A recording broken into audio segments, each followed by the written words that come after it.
Subscribe Indian News Analysis channel and press the bell icon for the latest defense updates. जय Hind everyone, आईने हिंदी के एक नए episode में आपका स्वागत है जहां आपके लिए लेकर के आते हैं इंडियन डिफेंस की टॉप 4 अपडेट्स को। और आज के अपनी अपडेट की शुरुआत करेंगे हम मलेशिया से। दोस्तों, मलेशिया की गवर्नमेंट के द्वारा लाइट कॉम्बैट एयरक्राफ्ट तेजस को ना सेलेक्ट किए जाने और FF50 को सेलेक्ट किए जाने का एक बड़ा कारण बताया गया है। दरअसल मलेशिया की सरकार ने ये कहा है कि 18 की संख्या में FF50 को सेलेक्ट करने के पीछे का सबसे बड़ा जो कारण था वो था FF50 का सर्विस रिकॉर्ड और इनका हाई प्रोडक्शन रेट। उन्होंने कहा कि FF50 जो कि गोल्डन ईगल के नाम से जाना जाता है वो एक रिलायबल प्लेटफॉर्म है और उसकी एक अच्छी रेपुटेशन बनी हुई है। उन्होंने ये भी कहा कि FF50 पिछले कुछ वर्षों में या पिछले 15 वर्षों की अगर हम बात करें तो तकरीबन 200 की संख्या में बनाए गए हैं और इनका इस्तेमाल अलग अलग देश यानी Indonesia, Iraq, Philippines, Poland, Thailand और खुद साउथ कोरिया भी करता है। इसका जो सर्विस रिकॉर्ड है वो काफ़ी अच्छा है और इनके जो स्पेयर्स हैं और इनका जो प्रोडक्शन रेट है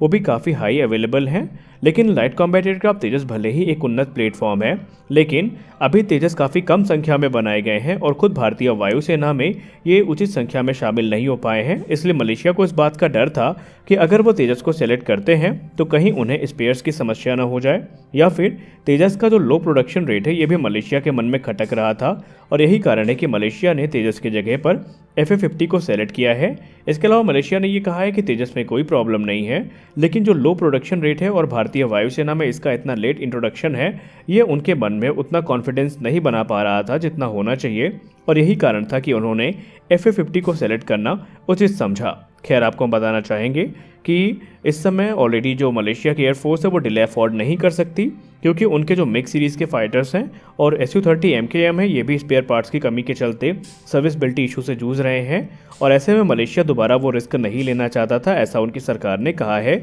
और यही कारण है कि उन्होंने FF50 को सेलेक्ट किया है तेजस की जगह पर।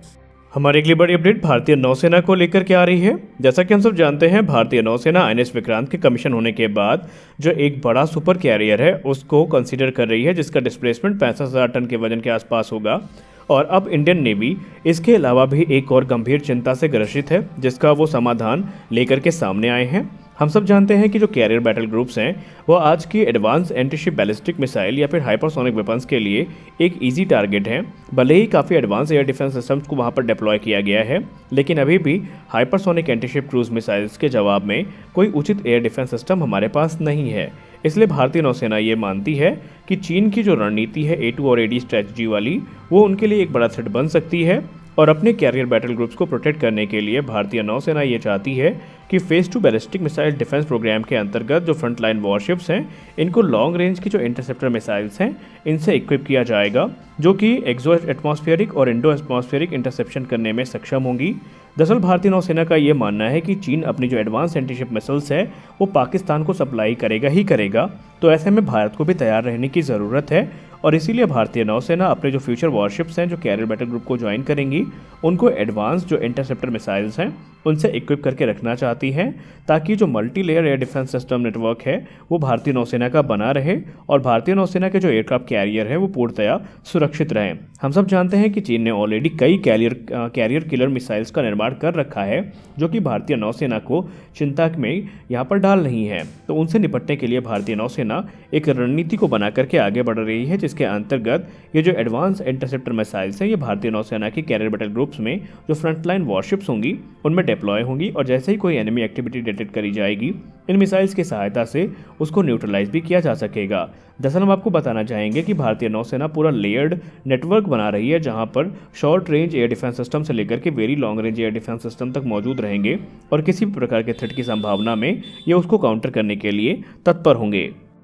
हमने आपको बताया कि एरो इंडिया 2023 में HLFT-42 जिसको हम मारू 2.0 के नाम से भी पुकारते हैं वो काफ़ी सुर्खियों में रहा। इनफैक्ट ये एक बड़ी हाईलाइट रही, लेकिन मारू 2 प्रोग्राम जैसे जैसे आगे बढ़ रहा है या यूँ कह लें HLFT प्रोग्राम जैसे जैसे आगे बढ़ रहा है इसको लेकर के नई नई जानकारियाँ सामने आ रही हैं। दोस्तों शुरुआत में ये माना जा रहा था कि जो HLFT-42 है वो कहीं ना कहीं तेजस के साइज का होगा और इसके लिए जो ड्राई कावेरी इंजन है जिसके लिए जो आफ्टर बर्नर सेक्शन बनाया जा रहा है जो कि 73 किलोमीटर का थ्रस्ट जनरेट करेगा वो एक सफिशिएंट इंजन होने वाला है। लेकिन बाद में ये कंसीडर किया जाता है कि इसके लिए जनरल इलेक्ट्रिक F404 इंजन इस्तेमाल किया जाएगा। लेकिन अब क्योंकि इसका जो मैक्सिमम टेक ऑफ वेट है वो 16.5 से 17 टन के बीच में है, जिसका मतलब ये है कि ना तो इसमें अब ड्राई कावेरी इंजन सफिशिएंट होगा और ना ही इसमें F404 इसमें सफिशिएंट होने वाले हैं। इसलिए अभी तक HAL डिसाइड नहीं कर पाई है कि उन्हें कौन सा इंजन लेकर के आगे बढ़ना है। अगर हम HAL के सोर्सेस की बात माने तो प्रबल संभावना है कि जनरल इलेक्ट्रिक F414 इंजन इसको पावर करेगा जो कि 98 किलोमीटर का थ्रस्ट जनरेट करता है। लेकिन हिंदुस्तान एरोनॉटिक्स लिमिटेड ने कहा है कि वो अलग अलग इंजन मैन्युफैक्चरर के साथ संपर्क में है और एक जो अच्छा सफिशिएंट पावर जनरेट करने वाला इंजन है उसका इस्तेमाल यहाँ पर किया जाएगा। HAL का ये कहना है कि ये एक उन्नत प्लेटफॉर्म होगा जो कि AMCA और आने वाले समय में जो 6th जनरेशन हमारे फाइटर एयरक्राफ्ट होंगे उनके पायलट को ट्रेन करने का काम करेगा। यानी ये 5th और 6th जनरेशन के जो पायलट्स होंगे उनको ट्रेनिंग देने में काम आएगा। और हमने आपको पहले भी बता के रखा है कि HLFT प्रोग्राम खाली एक एयरक्राफ्ट को बनाने का प्रोग्राम नहीं है, बल्कि इसमें 4 अलग अलग कॉन्फ़िगरेशन में एयरक्राफ्ट आएंगे। पहला होगा लीड इन फाइटर ट्रेनर, दूसरा होगा लाइट कॉम्बैट एयरक्राफ्ट, तीसरा होगा एक मल्टी रोल फाइटर एयरक्राफ्ट और चौथा होगा AMCA जिसको हम ऑप्शनली मैन कॉम्बैट एयरक्राफ्ट के तौर पर जानेंगे। तो इन सारे प्रोग्राम को लेकर के HAL आगे बढ़ रही है, लेकिन अभी भी इंजन की समस्या यहाँ पर सुलझ नहीं सकी है। लेकिन जो प्रबल संभावना है वो जनरल इलेक्ट्रिक F414 की है जिसका इस्तेमाल तेजस मार्क 2 और AMCA के इनिशियल वेरिएंट्स में किया जाएगा।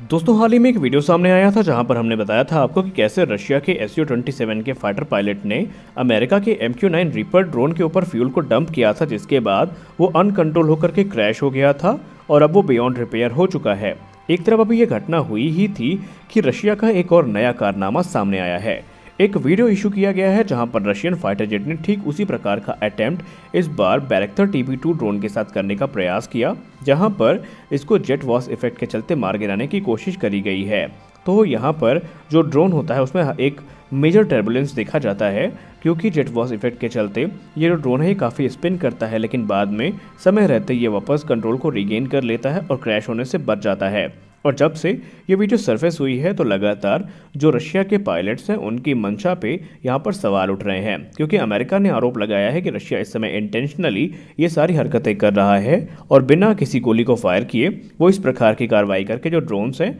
उनको निष्क्रिय कर देते हैं और वो गिर जाते हैं। जबकि रशिया का कहना है कि वो अपने प्रतिबंधित एरिया की सुरक्षा के लिए काम करते हैं, क्योंकि ये ड्रोन उनकी वायु सीमा का उल्लंघन कर रहे होते हैं और यही कारण है कि रशिया ये कर रहा है। और आपको हम बताना चाहेंगे कि रशिया ने वो Su-27 पायलट जिसने ड्रोन को मार गिराया था, यानी जिसने MQ-9 रीपर को मार गिराया था, उसको सम्मानित करने का फैसला भी किया है। यानी रशिया ने यहाँ पर आग में घी डालने का काम किया है। अमेरिका का ये दावा है कि रशिया ने जानते हुए भी कि उनका ड्रोन अमेरिकी वायु सीमा या इंटरनेशनल जो एयर स्पेस है उस पर उड़ान भर रहा था, जानबूझ के उस पर हमला किया है। लेकिन रशिया का कहना है कि वो अपने हितों के लिए या अपने हितों की सुरक्षा के लिए किसी भी हद तक जा सकते हैं। और इस समय आपकी स्क्रीन पे जो वीडियो चल रहा है ये तुर्की के उसी बैरक्टर ड्रोन को लेकर के कहा जाता है जिसको रशिया ने मार गिराने का प्रयास किया है अपने Su-27 फाइटर जेट से। तो आज के इस वीडियो में बस इतना ही। मिलते हैं अपने अगले वीडियो में कुछ और इंटरेस्टिंग अपडेट्स के साथ। हम आशा करते हैं कि ये वीडियो आपको अच्छा लगा होगा। अच्छा लगा तो वीडियो को लाइक करिए, चैनल को सब्सक्राइब करिए।